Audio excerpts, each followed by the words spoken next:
Hace unas horas le reporté que anunció el gobierno mexicano, a través de la Secretaría de Hacienda y Crédito Público, una nueva emisión de bonos para, dijo en el comunicado, fortalecer la posición financiera de Petróleos Mexicanos. En ese mismo comunicado explicó que los recursos le permitirán a Pemex atender sus necesidades operativas y financieras dentro de los objetivos del balance. Subrayó además que esto no constituye una garantía a Pemex.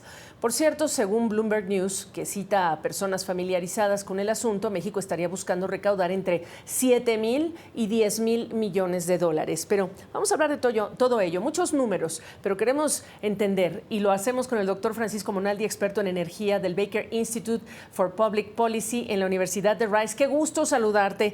Francisco, a ver, estamos hablando de la petrolera más endeudada del mundo, en torno a los 100,000 millones de dólares. Y cuando leemos este comunicado decimos, deuda y apalancar esta posición financiera o reforzarla con más deuda, ¿te hace sentido?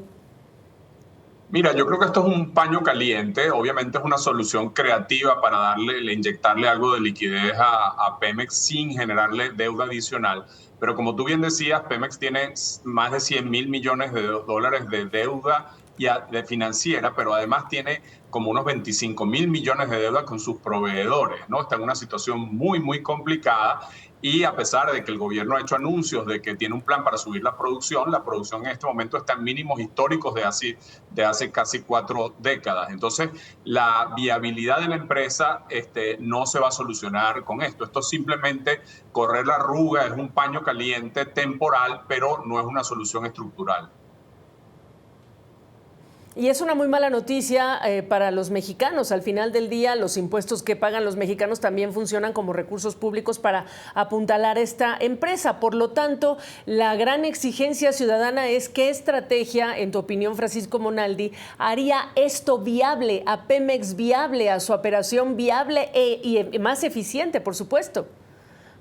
Bueno, yo creo que el problema es de enfoque. Hay un legado muy complicado que viene de la administración anterior que enfocó las inversiones de Pemex en refinación, que es un sector que no es para nada rentable. En particular, la gran refinería de Dos Bocas ha sido muy, muy costosa y no va a generar ganancias a Pemex, y en vez de enfocarse en las áreas que más rentabilidad tienen. Pemex tiene que salir de sus negocios no rentables y asociarse con empresas internacionales para poder desarrollar sus proyectos de exploración y producción, que es donde están las ganancias importantes. Y eso no pareciera haber las condiciones políticas para hacer esa reestructuración, y por tanto la empresa sigue siendo estructuralmente inviable, a pesar de que le hayan reducido los impuestos, le hayan inyectado capital.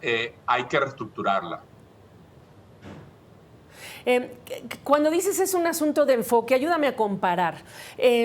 Cuando se dice el petróleo es de los mexicanos, ¿no? Y celebramos, ¿no?, el Día de la Expropiación Petrolera, que tiene décadas de haber ocurrido, por cierto, y luego ves países como Arabia Saudita con Aramco, perfiladísimos y aportando, sí, su petrolera a la economía de ese país.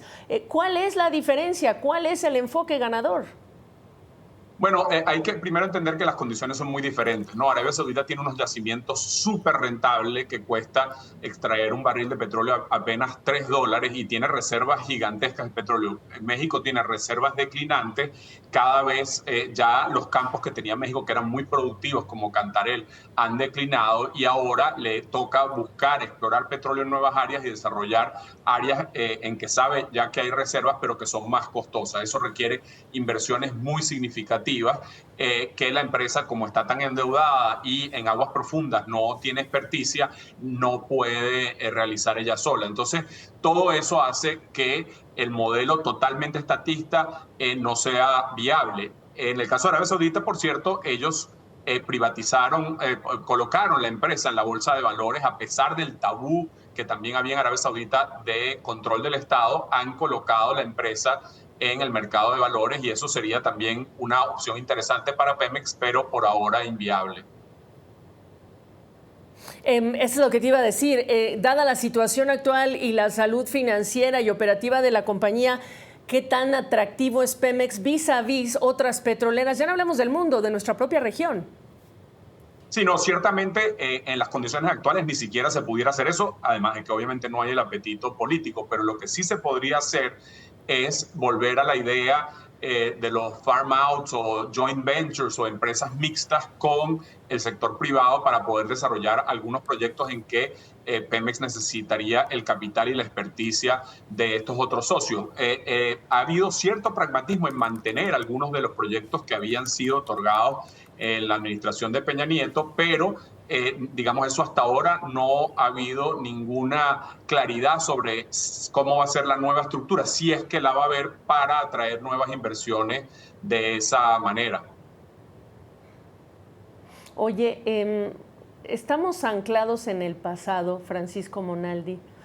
Pemex tendría que evolucionar a otra cosa cuando estamos hablando de compañías que ya no quieren ni siquiera que les llamen petroleras, sino empresas de energía. ¿Cómo la ves evolucionando a la luz de las circunstancias?